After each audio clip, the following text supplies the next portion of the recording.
Pasteur Miko esengweza lisusu mingi. Bon, nayebi ke bana na yo, bamususu balobi tolo bana français, bamususu balobi tolo bana lingala. Komona lisusu papa Kelani, je crois na tamboli mikili nyonso parce que nazali na kati ya communauté munene. D'abord na bimi na assemblée dédiée, esika na botami, esika na koli. Et Nzambe pe kaka lokola zako mema biso na musala tozali na, je crois c'est l'unique communauté des églises de réveil qui a plus de 1500 assemblées na mboka na biswawa na libanda mboka nazalaka fier koloba kengai na memi kombo ya Kelani pata na bamboka o nano ekoma pété. Et je suis fier parce que au 1991, Bayambi Bissona George Foreman, nous champion du monde, na Transway World. Et depuis lors, batu na kakaka. Et d'ailleurs, mokonzi ya communauté na biso lobby, ngana totalisé 30 ans ministère. Mais na lingi papa na yo wana. Aya, lokola ye mutayamba ki verno, lokola ye mutayamba ki adina bala. Je le dis avec précision, muto ya sombeli adina bala, mbetu ya liboso ya kolala, papa Kelani. Pe na lobela kabasali na Nzambe nyonso, Pasteur Miko. Tango na bandiko pesa témoignage na Kinshasa, mutazala kite. Mbo, j'ai occupé de hautes fonctions dans le gouvernement ya mboka, je suis dignitaire de l'État, chef de l'État de Korenga. Donc, je n'ai pas vraiment le temps à kokota na ba polémique. J'ai dit que tango ngana bandi. Oui. Oui. Réveil. Puisque tout se met confusion de toi oui. Histoire va changer la moitié. Tant au lobby, c'est vrai. À 75, 75, 76, 77. Oui. Ata solo kuta obeka on a les arrêtés. Mais tant wana au lobby que batu bazalakité. Il n'y a personne. Bon, Ozana plusieurs volets. Je vais vous expliquer. Papa na kati ya SCC parce que communauté assemblée dédiée eza na kati ya SCC 37e. Mukolo mususu ba pasteur ya SCC nyonso baye na Kopak na paroisse na biso. Lokola papa, donc papa est un visionnaire, hein? Parce que je l'ai dit aux gens, même tant que au camp biblique, qui a commencé à organiser le premier camp biblique dans ce pays, c'est papa Kelani Pata. Batu nyonso ba jeune nyonso assemblée dédiée ba yebi tanga zo biso na banganda avec des thèmes rachète le temps, les jours sont mauvais, tout ça. Qui a commencé à organiser des retraites dans ce pays, c'est papa Kelani. Les logos comme on a bâti les mamans Anne, les mamans Suzanne. Qui a commencé avec ces histoires là qui gomme, c'est papa Kelani. Alors c'est pour dire, tant papa n'a prévisionné, n'a pas capacité prévisionnelle na ba pasteur ya comité pastoral la vie de Kinshasa ba na Kigoma. C'était un samedi. Ngana zaki mukuse mingi. Achinga ili kolo ya mesa. Tango na lobi papa Masamba Mapolo. Oyo Nzambe pe a son âme. Papa moko asungi ngai mingi Masamba Mapolo mutai ko kotsanga contact na bato conseil communique des églises tout ça et aye ko zwangai nazala assistant parce que azaki ko pesa cours ya psychothérapie na faculté de théologie protestante awa et j'ai commencé à l'aider, j'ai été pratiquement comme son professeur assistant. Papa Anazoloba ezala ba papa Masiala Vangu ezala ba papa Masiala Masolo bayebi papa Ketikila ba uti kotika biso. Alors papa Masamba azala ko s'intéresser mingi na makambwana ya sorcellerie et tout ça. Aye koyebisa papa lobi amemanga na ISTK Institut supérieur de théologie de Kinshasa. Awa nazolo parce que aux États-Unis on peut suivre Lusakweno, ancien représentant légal à Sebeko, jeune étudiant. Samba, ancien secrétaire général à Sebeko, jeune étudiant. Kafit Biboul Kidiapong, pasteur ya Kimvula la Lingala Fond Sebeko, bazala ki ba étudiant. Pasteur Lumeya étudiants. Donc toute cette génération-là savent que tant que biso to bandi ko sala ba tourner, ce qui papa a empêché. Ala ko pesanga papa ndofula. Na habité peut-être comme en Angola. Ce qui papa ndofula pe a pesier musala tinde quelque part na bimina papa ngoi. Azaki dirigeant nanga ya chorale. Ce qui wana tokete a pesinga papa malonga ou balonga je crois, azaki na bijouterie na kazavubu tout ça. Alors to bandi ko sala tour. Na 1977 na eko kende na Sacré-Cœur. Lokola zalaki premier représentant légal et suppléant na KDC, des fois ba responsabilité na ba Kazavubu, église locale, tout ça, c'était un problème à Pesinga et Papa Ndofula.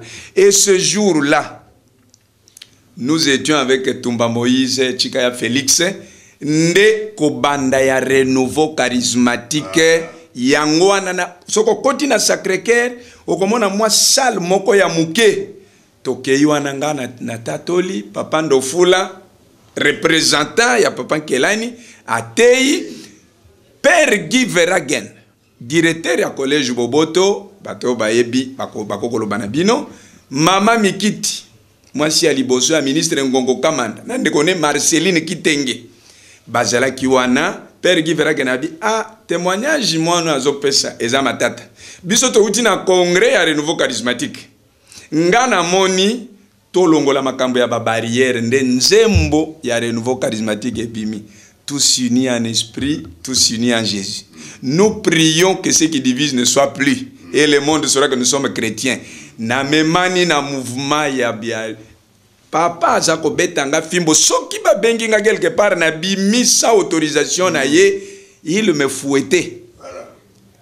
Tout ça c'était pour nous discipliner. Ba eko zwanga une institut biblique na papa Modeste Lupemba. Oya banda groupe de prière ya limité na Saint-Dominique ezika papa ayebisio wana. Mukolo wana tokendeke ezaki journée bazako bengango ba récollection.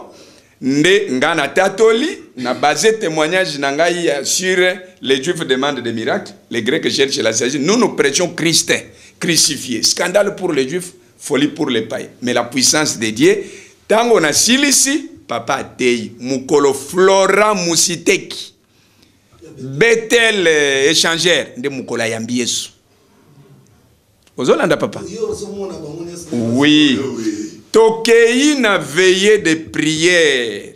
Il y a un jeune ambassadeur et assemblée de Dieu na Kazavubu 1979. Bamati singa na kiti. Papa yeli mpela. Mwana parce que na Kigoma ezaka kangai te mutu na bimikuna. Bana na basali na nzambe babimi, nous sommes plus de 5000. Soko kena ba Afrique du Sud kuna oyoka veille. Ezali veille comme on est veille dia kankisi. Abongoli motema, papa na bango akufi. Lokola papa, c'est qui toujours, je dis toujours que papa c'est un visionnaire. Il a été en avance par rapport aux réalités actuelles. Tokei kolala na matanga kuna tozobeta mbunda kabalo A4 na barumbu. Nde bana na ba moni bolingo église, nde baye koya en église, ba veidia kana ya ne Bernard na ba Honorine, na ba Dani Kalumbaniko, na ba Kaluvuziko, na ba Kinanga. Ils sont venus à l'église. Tant qu'on a silisi ko témoigner, papa falate. Tant qu'on a zozonga na vanda, nde na moni jeune homme moko ayambinga. Yo na age na yo, ozoloba makambo na Yesu boye, tout ça. Ndeko wana, Kutino Fernando. Frère Kutubila, de son vrai nom. Papa Tindingai. Donc les lots na bibliothèque ya histoire ya Makamanzambe ya Congo. Papa Tindingai pa ya papa Mbelani Alemba. Papa Mbelani Alemba wana toza 79 au début 80. Alors papa lokola papa zaki na ba cellule hein ba sous paroisse même mabeka 85 et si katindaki papa Kodidila atindi papa Luzele qui était son jeune frère propre né na mabeka 85 biso ba jeune ambassadeur ya Kigoma tuzoke de côté ya kuna nde Jean Bosco Kindomba abongoli motema. Donc, tout ce qu'on est en train de vous dire ici, c'est l'authenticité. Parce que moi, à mon niveau maintenant, je n'ai plus le temps de...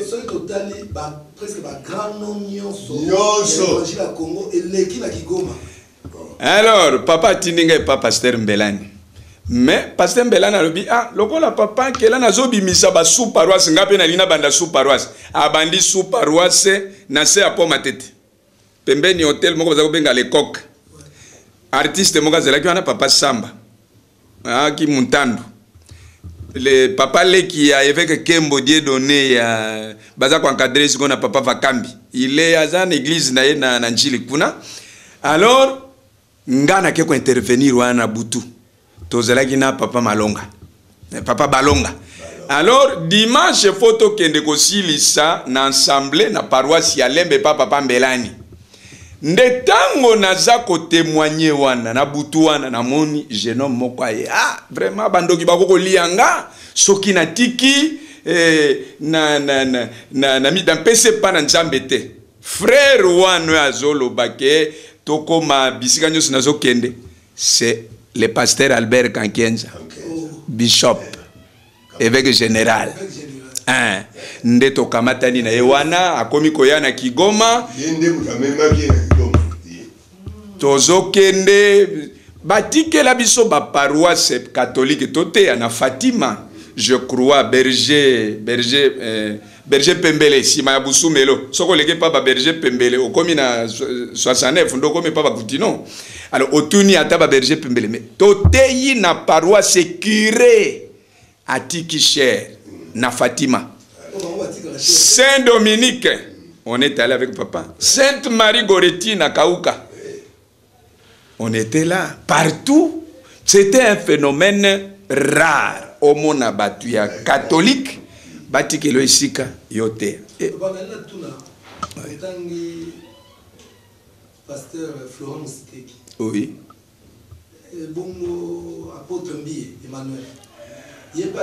Oui, apôtre, mais apôtre Mbié, mutazako diriger mukolo yo papa tokendeki na papa tozotea. Pasteur Mbié azako sala na enzale, na poids lourd, na limité, na. Alors biso tokei kuna wana ba église de réveil na bandité, c'était les groupes de prière. Des groupes de prière charismatiques et kokoma ministère groupe de prière interconfessionnel après comata ministère indépendant et tout ça une émission entière. Mais ce qui est vrai na komi na Kigoma c'était difficile na moment wana ndenge batu bazako banga kindoki bayamba yo. C'était difficile na moment na bayamba yo ngana yebi mukolo liboso papa lobi na ngana témoigner na Kigoma. La sœur qui m'a appelé de la Suisse, là, moi, papa est sengo. Je crois, bango pe bazolanda, moi, papa courage, patience. Alors, tango na kiti, bandeko ya papa balobi. Ah, mais yo perdre mutu, mutu ya silisi bandeko na ye na famille na ye. Yo zoye, ovandisa ye na bana na yo. Si comme vous allez mourir. Parce que dans le témoignage, il y a une étape. Tango papa sambeli pona mama. Molimo ya mama elimo na kitalatala. Ngana ke kolanda ye na butu. Na komi na Kigoma pona ya kwatake boye. Ndaku mobimba na esike ezalaki église moto na moto moya komona ye ezalaki te. Ndekanda wana na lobi non lokola esali boye nakende kolanda lisusu mama. Non papa. Je vous dis que Nzambe yango toza koloba kokutana na mutu lokola papa égal à lui-même. Omoni lelo mutu soka tei asambeli mutabiki c'est moi. Et c'est ce que j'ai dit, la différence na patriarche. Il ne dit jamais que c'est moi. C'est Jésus qui a réalisé ça au travers de moi. Alors tika bana na Nzambe, pe basali na Nzambe ya génération oyo. Lokola papoyo, je crois na émission, na troisième émission na lobaki, mboka na biso to ya honorer batu, soki basi bakufi. Papa Kelani ezala ba edomi sengo bazaki na kindoki ngana mona mukolo mama Hortense oyo Nzambe paix à son âme. Tango aye na bazebola na ici. Donc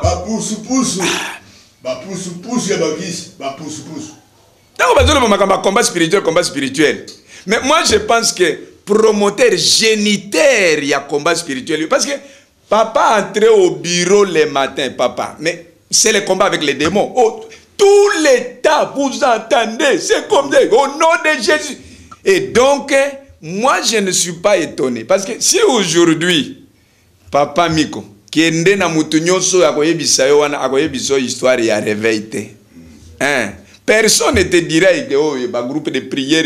Non, non, personne ne te le dira. Les faits qui n'ont jamais écrit ça parce qu'ils n'en ont pas.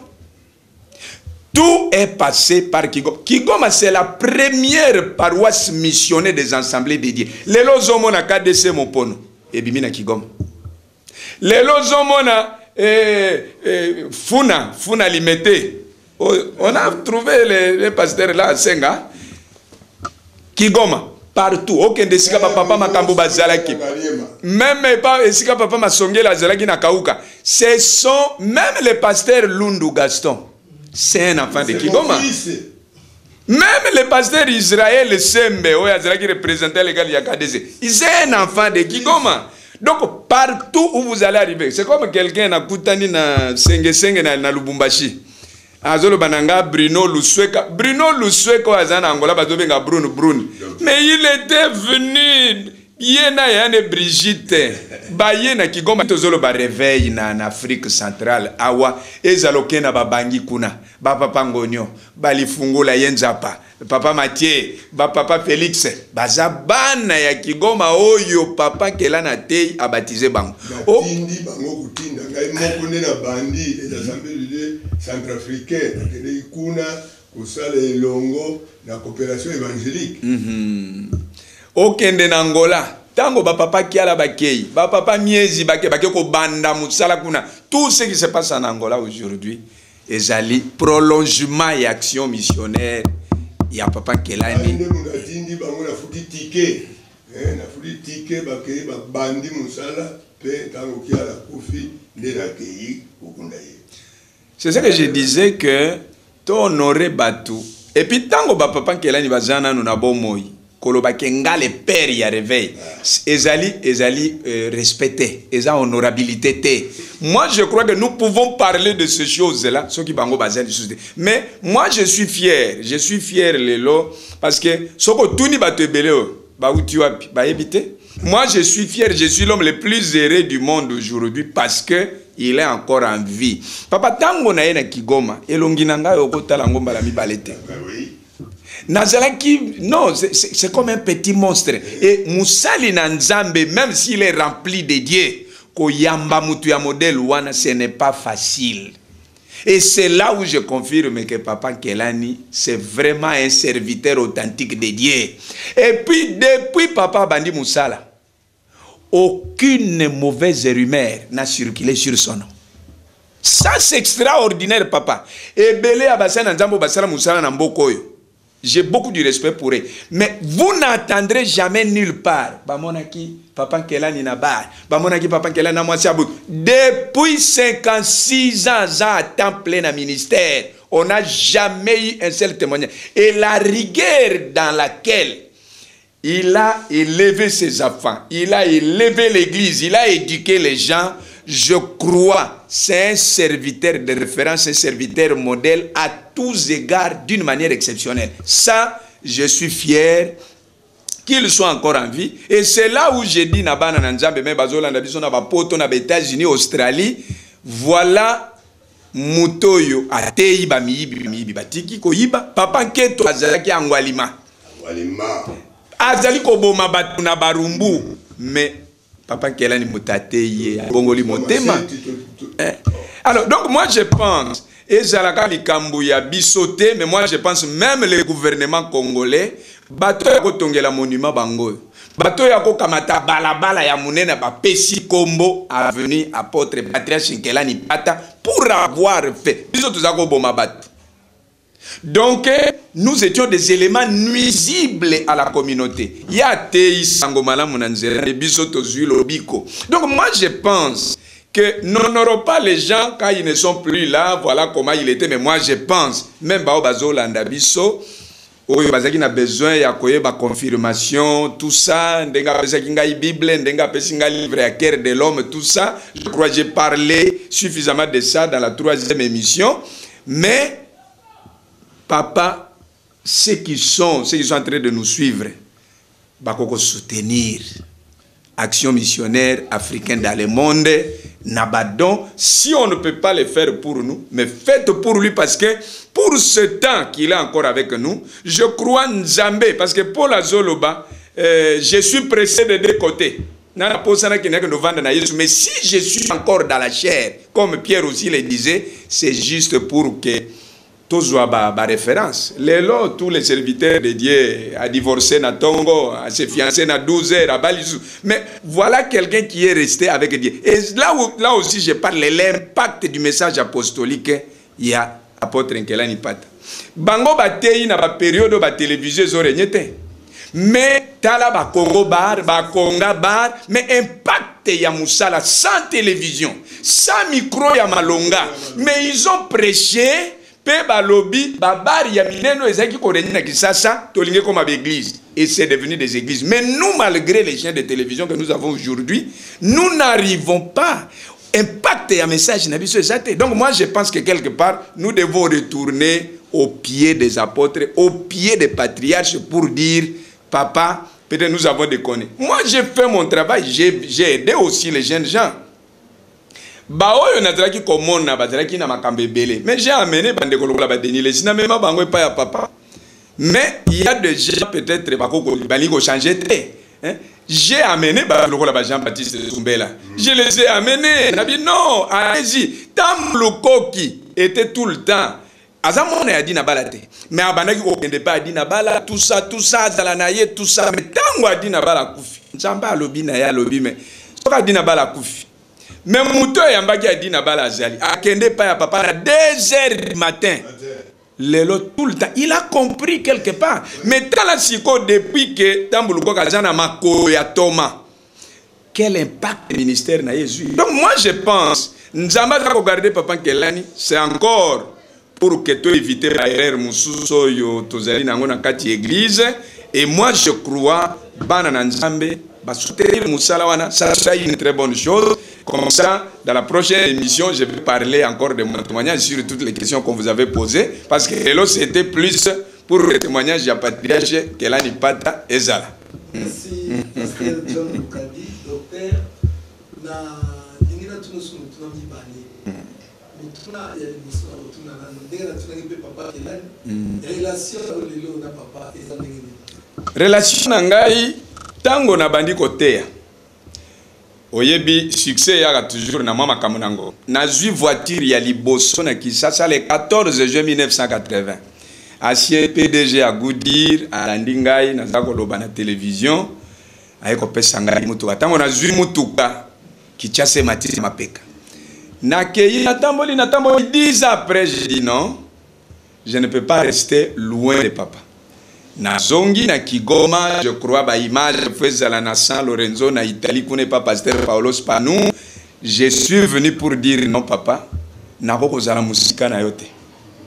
Parce que na nzela yo ngai lokadi mutako ko yebanga na mugi. Batindeli bandeko na ngai tindeli maloba balobi biso to ko pela toz bata nyoka ya Inde cobra serpent. Aya ko vana na biso aswa biso to kufa me ye akoko zonga wate. Jamais. Zoa soko ko boka yo boake soki matabisi na yo et papa ye ko vanda mukomzo bino lokolo zokisa ki mitema ya famille na yo ningi kende ko senga pardon apesinga papa balonga na papa ndofula toke pa noko nanga na Congo le 61 papa d'ailleurs mwana na ye alandaki na étoile du ciel patience lombae na bandi ko senga pardon esika na bomaki esika na salaki boye esika na et d'ailleurs mukolo mususu grande sœur na ngai Maman Rebecca, aza médecin na clinique Ngaliema. Bayebisie balobi non. Et si ka bandi ko sambela solo pasteur wana aza na moto ya Nzamba chanja bi non na ndimité. Alors mutu moko yaki na Kigoma eko landa. Akei kuna yezabi non il faut aller. Mukolo ya ye na buka ki makolone tout ça landi papa mukolo wana te ki sur traverser aban Israël ya mer rouge. Tango ba sambeli mukolo parce que makambo ya ba délivrance oyo. Kigoma a commencé ça bien avant, papa. Makamba ba délivrance, ba veiller de prière. Nous, on a commencé ça à Kigoma bien avant, dans les années 77, 78. Non, mais 60. Makambouana, et bandaki déjà kuna. Voilà. Alors, donc, les lots, tant qu'on a zomona, oh non, Moutouana, quoi, Isakaba. Tout maintenant, Kigoma, tous les jours, les gens tombaient. Papa, tous les jours, les gens tombaient. Tous les jours, les gens tombaient. Donc, j'ai dit que ce n'est pas nouveau. Ça n'a pas commencé avec nous, ça n'a pas commencé avec eux. Ça a commencé là. Et puis, à Wanamboka Oyo. Kaka l'église, mi balé, on dit ma badon spirituel. Soit KDC Kigoma, parce que ce n'était pas général, et elle ne fait pas quoi. Il n'y avait pas Papa Dinabala. Donc, c'est pour dire que Papa Dinabala a zèle sous-soutien. Papa Vernon a zèle sous-soutien. Donc, l'unique Toti Kalina, et puis le seul qui les a reçus tous les deux ici, il est encore là. Et moi, je crois que Papa Kelani, c'est la preuve la plus éloquente de l'amour de Dieu, qui le conserve encore. Na memi pasteur Jean-Baptiste Soumbela. Ngana nzela, na ebisi Soumbela bivanda. Oko kende kotala patriarche maboko pambate. Ngamoko na konti na banque na Procrédit na 7e rue.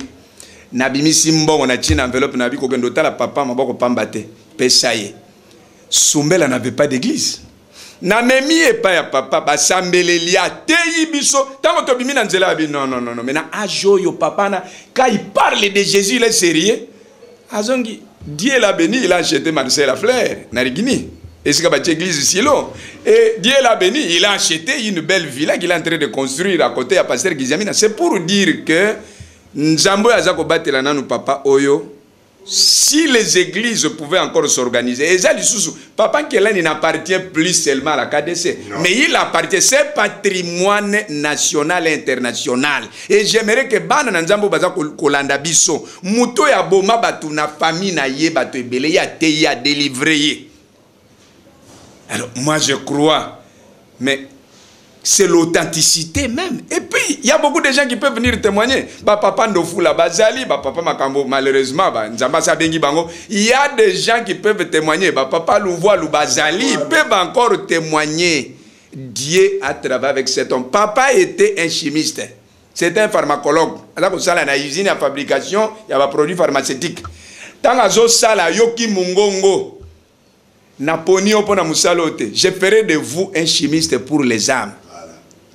Et c'est depuis lors qu'il est devenu le chimiste des âmes. Donc, soutenez ce ministère, c'est une bénédiction pour le Seigneur parce que ce n'est plus, c'est notre motif de fierté. Et moi, je crois que Dieu soit loué, le fait qu'ils soient encore en vie. Pour moi, ça me fait de la joie. Et d'ailleurs, j'ai convaincu, nous avons une grande conférence annuelle où nous invitons tous les serviteurs de Dieu qui viennent des États de partout. J'ai convaincu le pasteur Bishop Lambalamba, que je salue peut-être en passant parce que peut-être il va suivre aussi.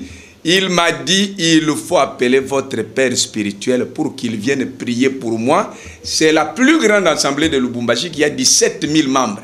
Je crois que Sengeseng était là-bas. Et il peut avoir une idée sur ça. J'ai dit oui, lokola yé mutayamba ki adina bala. Lokola yé mutayamba ki nkelani. Et yé mutatikali en vie, yé mutayamba ki Vernon. Aya kosambela ponabi papa, j'accepte ça à 100%. Alors c'est pour dire que c'est une grâce de Dieu pour le Congo, pour l'Afrique, pour le monde. Donc Kelani, c'est une grâce, c'est une dignité. Comme on disait Mobutu, dignité pour l'Afrique. Kelani, c'est une dignité pour le Congo, pour l'Afrique et pour le monde. Merci Papa John Lukadi. Pour aborder ce sujet, on a réservé pour la mission Goya. Merci. Mais on a abordé au glisser sur le troisième de l'amour. On va nous pousser caca. Puisque mon tour va tourner à une mini. Est-ce qu'il y a lien famille, la sa famille? Est-ce que relation avec la famille nous a dit? Est-ce que la limite ça est-ce que ma blessure intérieure est ticala? Est-ce que la moni yongo aborder on a dit au glisser comme mais ça aux hommes approfondiment. Oui. Tango na zana Kigoma. À part Kigoma, assemblée à Liboso, église à Liboso, à KDC, n'a pas fait témoignage na Kabinda. Et pas ya pasteur Ilunga, paix à son âme. Mukolona comme par hasard, papa n'a fungola qui paroisse pour na moi na kabanga moidité. Parce que ça aussi il faut le dire que un ancien représentant légal qui est déjà décédé, Kabanga Moïdi, c'est aussi un enfant spirituel il y a Papa Kelani. Et beaucoup de ces églises-là, c'est lui qui avait ouvert l'église. C'était d'abord sur le Kelenge. C'est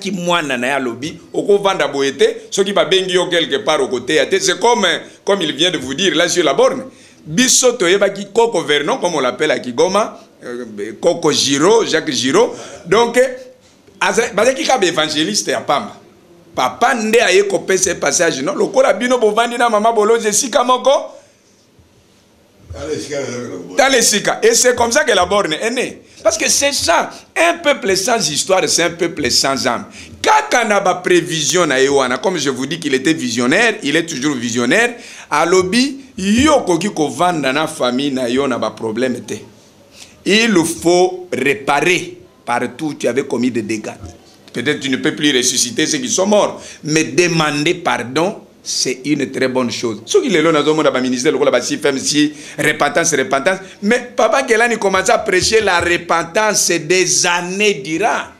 Et je suis allé parce que Wana na utaki ko sacrifier moi na noko nangai comptable à CPA Congo Michel Ombaye connu, et d'ailleurs je vous ai dit que ma cousine Alandaki na eko kende pota ezalaki nanu makasi parce que tango na sali na sacrifier moi na mama na yake ko funda na gendarmerie mabanga na yolo. Tango na komi na gendarmerie mabanga na yolo ba na lingina kota ba soda ba gendarme misato ba ko kanganga na tongo. Na yebisi bango na bimbo. Tango zo bokendo bwa kangana kasho botika ngana suba. Na bandiko suba na entrée ya bar wechi bato bana yolo ba yebi place wana na bandiko suba 2 minutes 3 minutes 5 minutes masuba ezo silate moko na bango ya lobi ah mwana yo za malamu te comment yo zo suba boye masuba ezo silate parce que wana nazaki na ba câble ba biloko nanga j'ai amené ba chipo inanga ba singa nanga ya communication j'ai remis tout na maboka musali na nzambe muto yazo zwa ba note mukolo nga naza ko remettre biloko pasteur Chimoa. Moi, n'a pas Papa Kelani, pasteur ya KDC na Mwanda. C'est lui qui écrivait chaque chose. Oh yo, bapesa kinga tango na sala kibo et tout ça. Nde, moi c'est noko na ngana bino, ye loko la sakanaka. Ake kufunda ngana gendarmerie mabanga. Tango na zokota, tango na bandi ko suba na masuba ezo silate 10 minutes, mususu wana eko talabi. Moi no aza normalité. Nde tango to komi pa ya OPJ ya akoti ya ebiso OPJ bi mwana wana. Makamba seli biso na nzela aza mutu malamu te. Alors, yoko kota na makamba famille te tango na koti na bureau OPJ wana talinga na tali nzoka biso na ye tobima kesika moko na butu. Et ngana zelaki déjà plus gradé que ye. A talinga bi oh. Mokonzi, yonde bazo funda awa. Mais la communication se faisait d'une manière spirituelle. Moi, si à noko na ngai, Mama Bilaïne, je crois à Zana Bolekwa na Matonge, si elle va suivre ça comme ses affaires suivent, ils vont lui dire alobi na OPJ bikota la ye na misote azan esprit à domination. Abalu kiswa yebisi alobi dans notre constitution la sorcellerie n'est pas pénalisée. Bobi mana biro nanga nde mama na bimi abi ah na moni vraiment yo zana kindoki makasi ou envoûter même OPJ nde esika liboso na okende na famille na ngai na kende ko senga pardon. Ça on a zo senga pardon. Pasteur Balonga na ebité zoka zana on a bon moi parce que ça fait beaucoup d'années.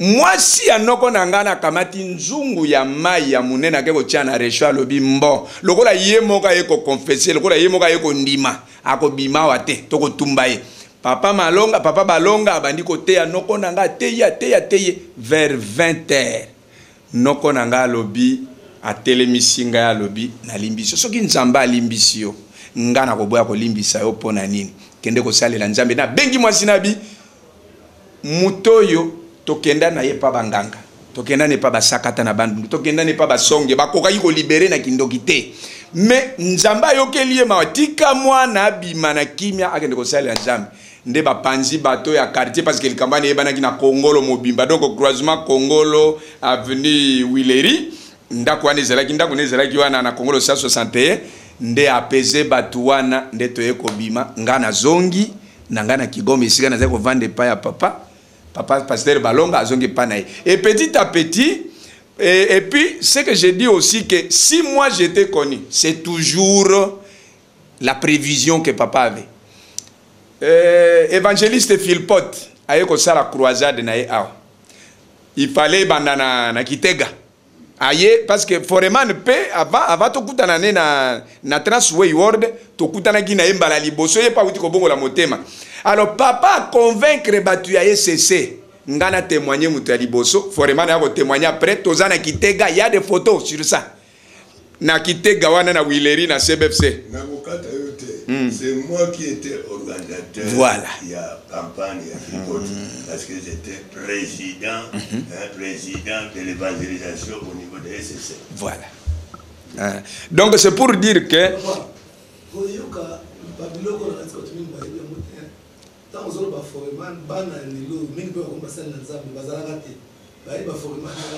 Foreman, ce n'est pas n'importe qui.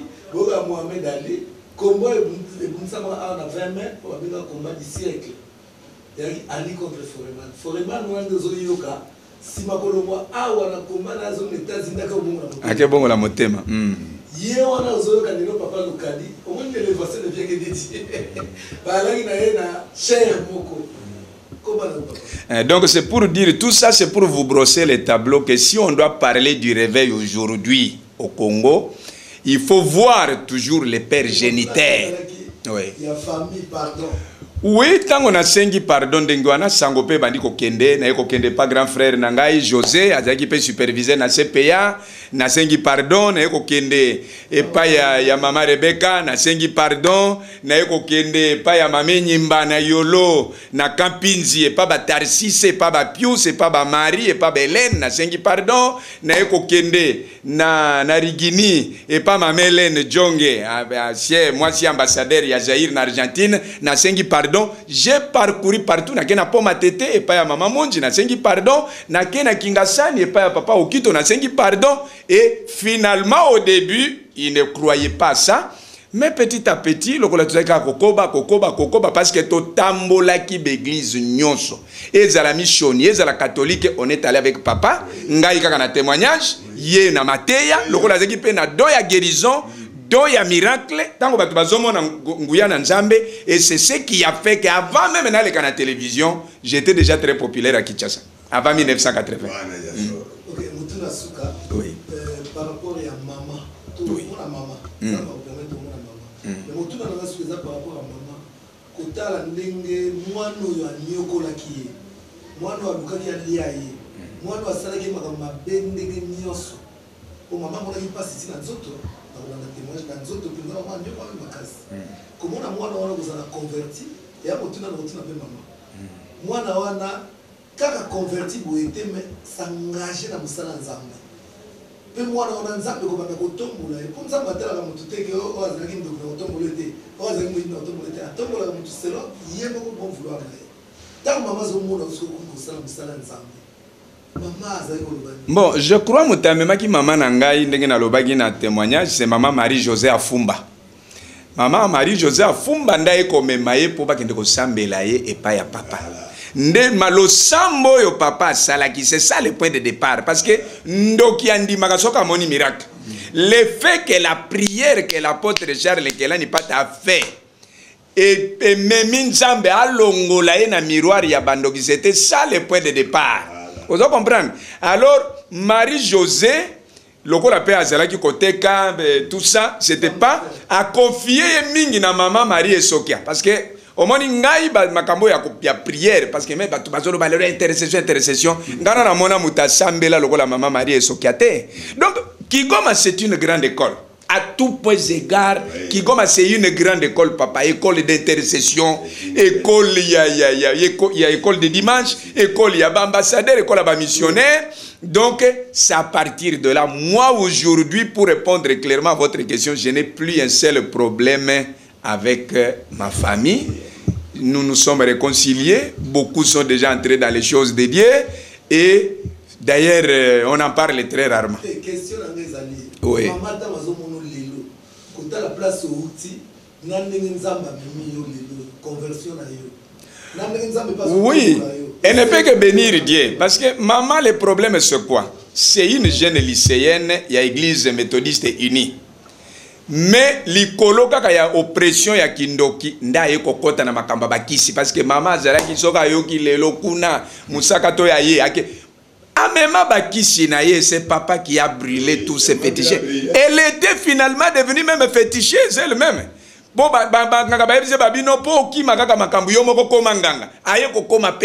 elle a amené toutes ces histoires à Kigoma. C'est ce que j'ai dit. Kiso bazikisa na Kigoma, église mokote na mboka oyo, et zui grâce wana. Quelqu'un qui oublie de manger, ce qui papa koti na bureau bandi koyamba, c'était toujours prière, chasser les démons, délivrance, tout ça. Il pouvait sortir là-bas fatigué 22 heures, pas moyen même de manger. Et des fois, il allait dormir. Donc voilà un peu ce que je peux vous dire. Ma mère ne peut que bénir Dieu, parce que c'est le Dieu de Kelani qui a fait des merveilles que nous disons aujourd'hui. Parce que les lobato, oh les dieux de tel, les dieux de tel. Mais papa, ce que je relève chez lui, c'est l'humilité. Moi, je crois, moi je suis fier d'avoir Kelani comme père. Comme père d'abord, la crédibilité et la réputation. Témoignage propre, j'ai dit, s'il y a des pasteurs qu'on peut respecter aujourd'hui dans Mboka Oyo, en commençant par la communauté des assemblées de Dieu, l'homme qui est resté dans l'orthodoxie du pentecôtisme, c'est le patriarche Kelani Mpata Charles. Merci Mingi, Tondo Mingi, pasteur John Lukadi, Nzambe a Bamoyo, na tokomi penza na suka émission, na kolinga to suksa boite, to yokana patriarche. Dernier mot pour l'émission. Dernier mot pour l'émission où il y a une émission Koya. Mais pour l'emballon, par rapport à Nyos Autonomie, Papa Kelani, il va nous pour l'anga, le plan Moumura Yawe. Les gars qui tombent dans Zambé, où il y a des maîtres de temps et des circonstances. Parce qu'il y a des mots qui permettent le moment Oyo, le moment fixé Oyo. Ils se donnent le bain pour être battu sous ce bélé bayoka. Ça c'est une grâce pour être témoignage. Oyo Yesu a sali et elle représenter personnalité na Yesu était, il est vraiment le plus que vainqueur. Alors pour l'engager na tondi d'amimingi étiquette ba oyo ba kuyoka. Pour ça n'engager Nzambe apesa bango une nouvelle révélation en Christ. Bayeba, qui est Christ? Bayeba, pourquoi il est venu revêtir le corps humain? Parce que c'est le seul médiateur entre l'homme et Dieu, c'est Christ.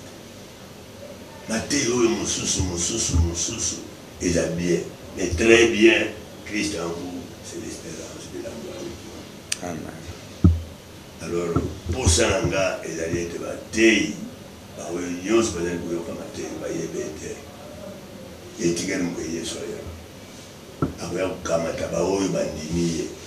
parce que la Bible a déclaré aïe et pas une aïe dans Jean chapitre 1er.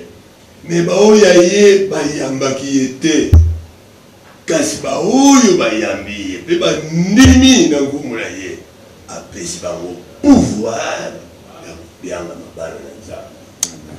Alors oyo azali mwana Nzambe akozwa etumbu la Nzambe te.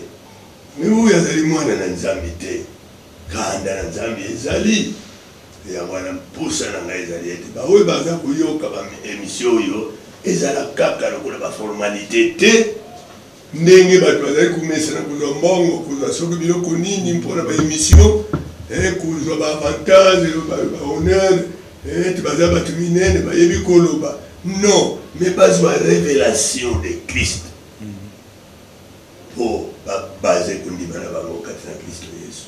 Moi je crois que tout est possible à celui qui croit. Nzambe nanga akwa kuyokela ba mususu bazali molili mawa lokola denga yokela limwana na lokali ndenge Nzambe ayokela limwana na lokali mawa parce que ngana zali témoin oculaire ndenge na yambeli ye okomona misu na ye okwa kutala yango te mpe Nzambe apesi ngai kaka habilité et apesi nga capacité ya kuyamba ye parce que ye abiangaki ngai na ministère du salut lokola ndenge apesaki na Noé ayamba banioka ayamba banguma ayamba biloko mabe akutisa na masuwa. Alors que Nzambe apesa ngai patience wana, amour wana, puis apesa ngai respect ya molimo na muntu, parce que l'homme a été créé à l'image de Dieu. Alors apesa ngai respect na yebete molimo na muntu ezali eloko moko ya valeur. Et Yesu aye pour communiquer vie na molimo ye baby. Puis apesa ngai habilité ya kuyamba ye, pe lelo azali kuteya. Pour moi, je rends grâce à Dieu. Nzambe akuma maite asala ya ngongolo oyo epana ba mususu bazana molili. Tika Pasteur Miko, Nzambe apambola yo pona koya komona nga. Na biro oyo, ezali biro nazali kuyamba n'importe qui. Nazali kutonda Nzambe ete nazali libre kuyamba. Baïgise de réveil, baïgise traditionnel, baïgise des assemblées de Dieu, pasteur Yandenge Yoso, jeune pasteur, ils viennent me visiter, ils demandent des conseils, je suis là à communiquer, à impliquer ce que Dieu veut que j'implique et prier pour les gens. Ça c'est mon rôle jusqu'à les jours où le Seigneur m'appelle là. Alors on attend des amis. Merci beaucoup, Papa Kelani. Zambia, Papulayo, Banimbalandi, Oza, Moussala, Zambé. Balobi, la mission, le faire, guise le faire. La salle dans Zambia, solo, la qualité de Papa Kelani. En tout cas, Bazara, occasion à moi de profiter, Papa Kelani, numéro 1, quel que soit mon Gozali, vous avez la mission de partout dans tous les 5 continents, quel que soit mon Gozali, Beka Papa Kelani, encadré, Ozoya, le mentor. Mutu azanga mutu kokambaye aza mutu ngako akokende po nzamba bien peuple sans relation c'est un peuple sans frère okende kaka boye et pourtant benga na Nzambe et c'est que ça na bato wa Papa Kelani boye ba ba ko encadrer benga Papa Kelani solo la naye même aux amondini solo la Papa Kelani akosunga yo c'est un homme de Dieu complet pour ta témoignage vivant témoignage de boye o esangisi yo le long la démission o ya Papa Lokali. Il est encore vivant. Il a 86 ans d'âge, bientôt. Donc, pour les années de mais pour ça, que Papa Kelani a encore la forme il y a action missionnaire africaine dans le monde. Donc, action.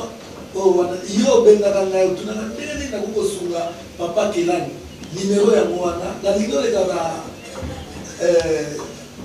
intermédiaire le gars pasteur Miko na pesa ke biloko papa zoité ko le ka nzela na gaité benga papa solo la naye boyo kana ndene utina biloko po ai ba kosala musala ko boyo azui terrain munene na ngola et pas ko ifasa la musala munene bino bana ngola bozali bele na poto bosu na musala ko pe bino bana Kinshasa bino bana Congo Braza bino bana de partout bosu na musala ko. Donc voilà, on a les lots, les associations, mais tout ce qui n'a été. Tu vois, on n'a pas d'argent, il faut te mettre voilà.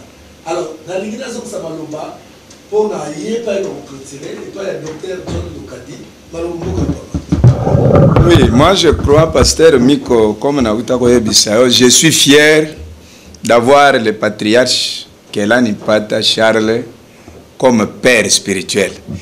Et nous, on peut avoir des faiblesses, des erreurs. Mais en tout cas, je glorifie toujours le Seigneur parce que depuis qu'il a commencé l'œuvre de Dieu, aucune rumeur, aucun témoignage dénigrant sa bonne moralité, ça, ce n'est jamais arrivé. Et ça, c'est quelque chose que je me suis toujours dit, mais Seigneur, que dois-je faire pour être comme cet homme-là?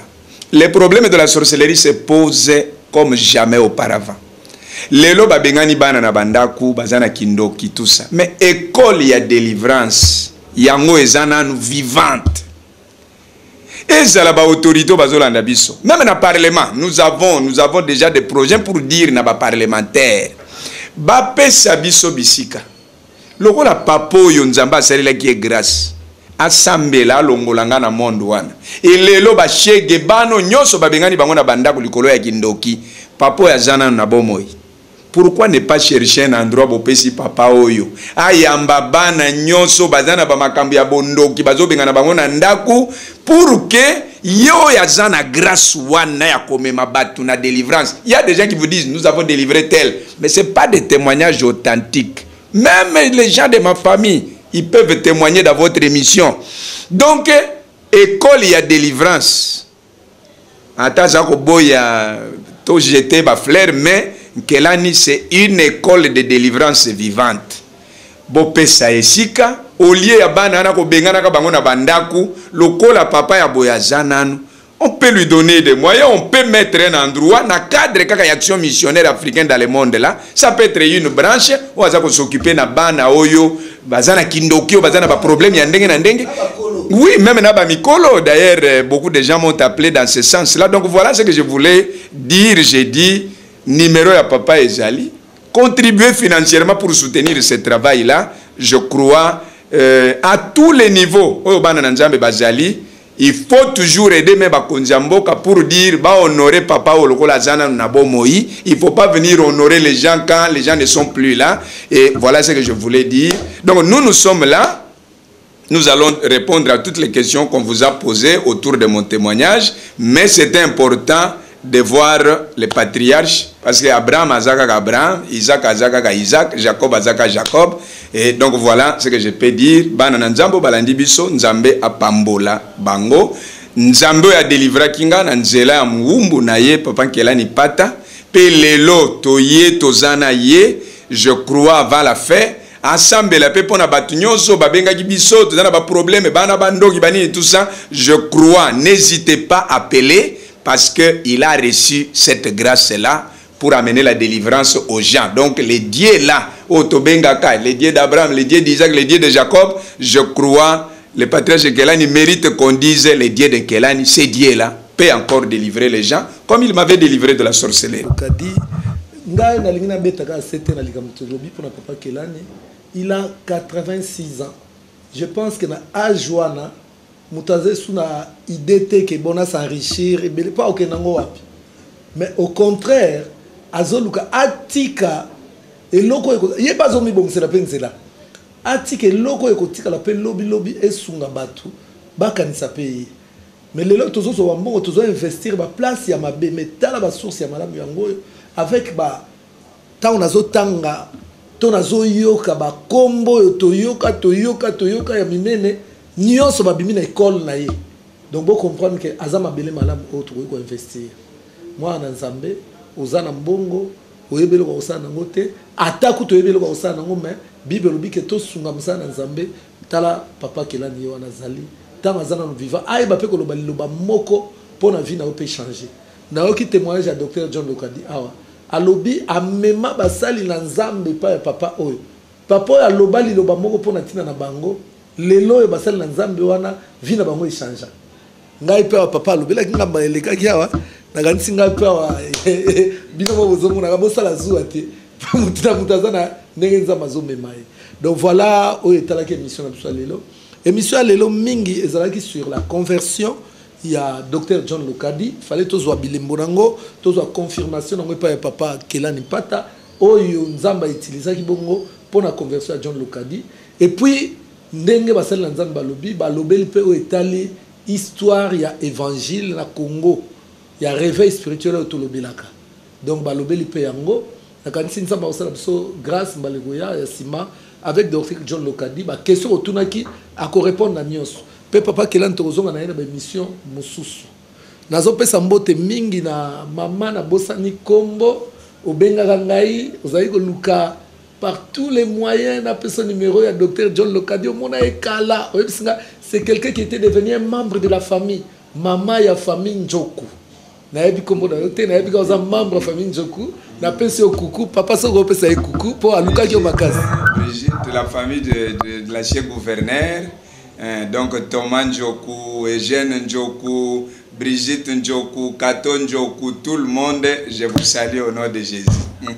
Voilà, au Monique, au Lukari Penzana Kokisi, Moussa Namozimbote, en direct, n'a pas Simbote bana na etumba nyonso na pesi mbote na madame nanga maman Liliane Bachika apôtre prodige papa Bijou Mwanga pe basal na nzambe nyonso bozolanda biso partout dans le monde entier nzamba pambola bino na sima caméra ezalaki bongo frère évangéliste Freddy Kimona Nzambe a pambola bino nyonso nakanisi tokokabwana boyete papa libondele asuka itikali na maboko na yo oye bakobondela pambola bana Nzambe yo pambola.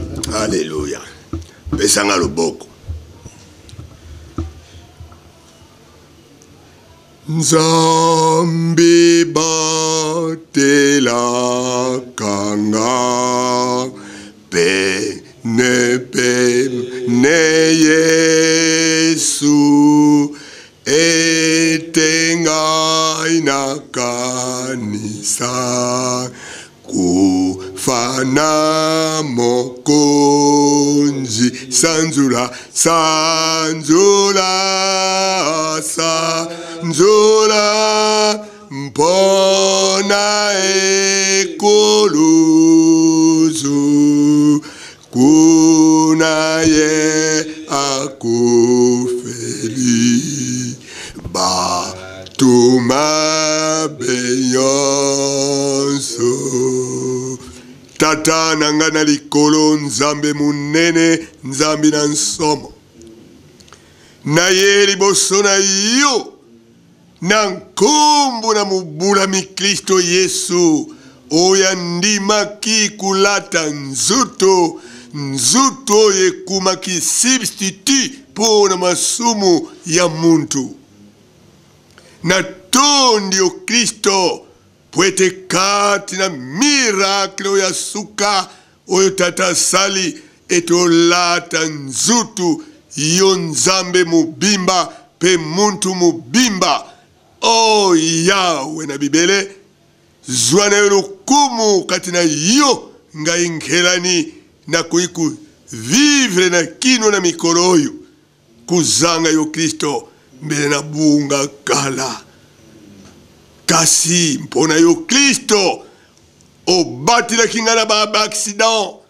ba makambo ndenge na ndenge mpo ete nazwa mokolo ya lelo na bondela mpona baoyo nyonso bazali kuyoka témoignage bazali kuyoka émission oyo yango wana tata esika mwana na yo avandi azala na Congo azala na Mpoto azala wapi oyo kulanda émission oyo Yawe na Bibele tika lola efungwama ete moko na moko akwa kuzwa eloko ezali na mposa banda na molimo na ye kino na mora na ye kino physiquement na ye kino matériellement financièrement Nzambe tika réponse kute pana yo ayaba yango na nkombo na Kristo Yesu na tondi onkolo pona kumona mumbu na yo Pasteur Miko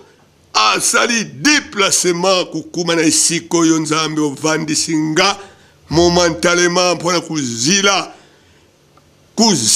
déménagement oyo ezali kuzilanga na se déménager na kota na nzutu na nkembo tata merci sunga mumbu na yo na makanisi kitoko boye kuzwa ngolu ya kutatula mpe kwasire batu ete lobiko na muntu Nzambe abongisi yango kaka kati na Kristo na tondi onkolo tika ngulu pe kimia ezala epai na muntu nani oya yuki mungu oyo soki azali na mpasi nini tika abikisama na nguya na mulimu santu nazali kushase milimu yonsi ya kindoki milimu yonsi ya masumu pusa mabe ya pite pusa mabe ya kubuma batu. Bonjour chers amis, amis et fidèles de l'œil de l'église, c'est le pasteur Salomon Kaning Alsel. Je pense bien vous avez suivi le témoignage de notre bien-aimé. Tout ce que je voudrais vous demander, c'est vous donner, soyez un peu patient, je vais vous donner une orientation. Comment vous pouvez maintenant vivre le témoignage après avoir l'écouté. Alors, ce qui est vraiment intéressant ici, la première chose, première remarque, c'est quoi? Vous allez remarquer la première caractéristique, ou bien le premier caractère de Dieu, c'est l'amour. Vous allez vous imaginer que quelqu'un qui a fait beaucoup de dégâts, quelqu'un qui s'est impliqué dans la racine du satanisme, de l'occultisme, mais Dieu parvient à lui pardonner malgré la multitude de gens qu'il a tués. Alors cela prouve clairement que notre Dieu est amour. La Bible dit dans Jean 3, chapitre 16, que Dieu a tant aimé le monde, il a donné son Fils unique, afin que quiconque croit en lui ne périsse point, qu'il ait la vie éternelle. Alors il ne faut jamais hésiter de s'approcher auprès de l'éternel Dieu. Quand tu as fait quelque chose du mal, quels que soient vos péchés, quelle que soit la grandeur de vos péchés, il faut tout d'abord comprendre le caractère de Dieu, c'est l'amour. Dieu est animé par un amour à l'outrance, un amour qu'on peut dire en termes terre à terre, qu'un amour exagéré. Dieu est amour, il est prêt à pardonner tout péché. Il ne faut jamais hésiter, malgré tout ce que tu as fait dans ta vie, c'était dans l'ignorance. Maintenant que tu as écouté la parole de Dieu ou le témoignage, tu n'as plus d'excuses. De tout ce que tu as besoin, il faut d'abord commencer d'abord à contempler l'amour de Dieu. L'amour de Dieu, et cet amour-là qui va pousser l'éternel Dieu à te pardonner, il est prêt à tout pardonner, tous les péchés. Il est amour. Voilà. Maintenant que tu as compris que Dieu est amour, il est prêt à tout pardonner. Maintenant, la deuxième chose, c'est quoi? C'est-à-dire reconnaître que tu es un pécheur. La Bible dit, car tous ont péché et sont privés de la gloire de l'Éternel. C'est Romains chapitre 3, verset 23 au verset 25. C'est-à-dire, tu dois d'abord reconnaître ton état. Et Dieu résiste aux orgueils. L'orgueil, c'est une personne qui n'accepte pas sa position d'être un pécheur.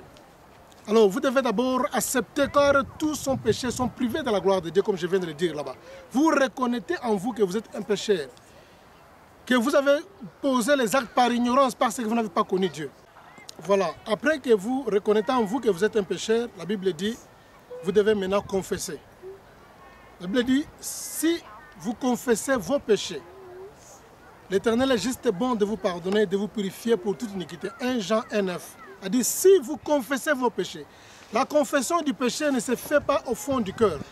La confession du péché se fait dans la bouche à haute voix. Tu dois confesser, entre dans la chambre. Tu confesses tes péchés, la Bible dit, de ta bouche, pas au fond du cœur. Bien-aimé dans le Seigneur, fais beaucoup d'attention. La Bible dit, si tu confesses de ta bouche, on ne dit pas au fond de ton cœur, non. Pas au fond du cœur, mais de ta bouche. Si vous confessez vos péchés, la Bible dit, l'Éternel est juste bon de vous pardonner pour tout péché. Il est bon aussi pour purifier. Il n'est pas seulement là pour pardonner, Dieu peut aussi nettoyer. Il nettoie et il oublie aussi les péchés. Pourquoi vous devez confesser vos péchés? Puisque la Bible dit dans Jérémie 3,12 que reviens infidèle Israël, je ne jeterai plus sur vous un regard sévère, car je suis un Dieu miséricordieux qui ne garde pas sa colère à toujours. Dieu ne garde pas sa colère à toujours. Alors, la seule condition pour que le Seigneur s'approche de toi, la Bible dit, reconnais seulement que tu avais péché et tu étais infidèle devant l'Éternel. Alors c'est alors que tu verras l'Éternel s'approcher de vous, puisqu'il dit que non, approchez-vous de moi, je m'approcherai de vous. Il ne faut jamais s'attendre que Dieu vienne d'abord dans la première position chez vous. C'est toi qui es le malade, tu as besoin du médecin. Comme la Bible déclare que le malade a besoin du médecin et non, le médecin a besoin du malade. Tu viens auprès de l'Éternel, comme il dit dans Jérémie 3, chapitre 12, que non, reconnais seulement que tu as péché. Reviens fidèle d'Israël. Reconnais seulement que tu as péché et tu es infidèle devant l'Éternel ton Dieu. Donc l'acte seulement de reconnaissance, il ne demande pas beaucoup de choses. Dieu ne demande pas trop. Seulement reconnaître et revenir à lui. Voilà, c'est très simple que ça. Voilà. Maintenant, après avoir confessé le péché, vient la repentance. La repentance, c'est quoi? La repentance n'est pas une information. Même avant que tu puisses pécher, quand tu pêches là, le Seigneur est au courant. La repentance, tu n'informes pas l'Éternel ce que tu as fait là, puisque Dieu connaît déjà, la Bible dit, il est omniscient, il connaît toutes choses. La repentance, c'est une décision qui est sincère, c'est-à-dire tu prends une décision pour ne plus retourner aux choses que tu as vomies ou encore les choses que tu as confessées. Ce qu'on appelle une repentance qui doit être sincère. C'est-à-dire quoi? Tu prends une décision personnelle de ne plus rentrer aux choses que toi tu as confessées. C'est ça la repentance. Tu n'informes pas Dieu, puisque Dieu connaît déjà ce que tu as fait là-bas, mais il a besoin seulement que tu puisses te repentir dans ton cœur maintenant. Tu te repens, tu dis que Seigneur, I'm sorry. Seigneur, je regrette les actes que j'ai posés, maintenant je me repens. Alors je prends la décision pour ne plus reprendre les mêmes choses que j'avais commises auparavant. C'est ça la repentance. Après avoir fait la repentance, vient maintenant Romains 19, la Bible dit, Si vous confessez de ta bouche le Seigneur Jésus-Christ, si tu crois dans ton corps que Dieu l'a ressuscité des morts, tu seras sauvé. Maintenant, la dernière chose que tu vas faire, c'est quoi? Je peux parler même avant, dernière chose, c'est maintenant quoi? C'est recevoir le Seigneur Jésus-Christ comme le seul Seigneur et Sauveur de ta vie. Comme dans Romains dit que si tu confesses de ta bouche le Seigneur Jésus-Christ, si tu crois à ton cœur que Dieu l'a ressuscité de mort, tu seras sauvé. La confession, pour recevoir Jésus-Christ, il ne faut jamais poser un acte dans le cœur. La confession vient au fond du cœur, mais il faut exprimer ça dans la bouche. La Bible dit, de ta bouche, la bouche, tu dois faire sortir les paroles.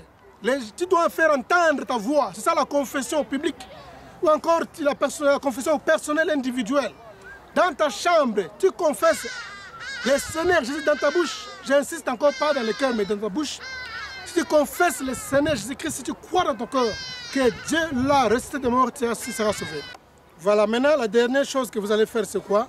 C'est de chercher un pasteur ou encore une église que vous allez fréquenter pour l'affermissement de votre foi, encore le suivi de votre foi.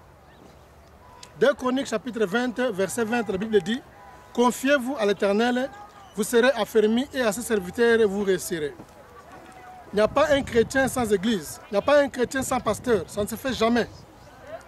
Vous devez trouver un pasteur, vous devez trouver une église, là où vous serez affermis, on va prendre votre encadrement, on va vous orienter. Vous allez voir même dans la Bible, quand l'apôtre Paul, quand il était tombé, il y avait les écailles, il était aveugle pendant un temps, il y avait les écailles dans ses yeux. Maintenant, quand on a prié pour lui, ce n'était pas un ange, Dieu l'avait envoyé chez Ananias, et Dieu avait parlé à Ananias pendant la nuit que je vais envoyer une personne que vous allez prier pour lui. C'est un instrument que j'ai choisi pour dire que non, vous avez toujours besoin d'un pasteur, peu importe que les gens peuvent rencontrer. Sur le pasteur, sur l'église, il y a les vrais pasteurs, il y a les vraies églises qui sont encore là. Alors bien aimé dans le Seigneur, que Dieu vous bénisse abondamment. Il y a aussi mon numéro qui est affiché là-bas. N'hésitez pas à m'appeler, je peux vous aider à travers la prière.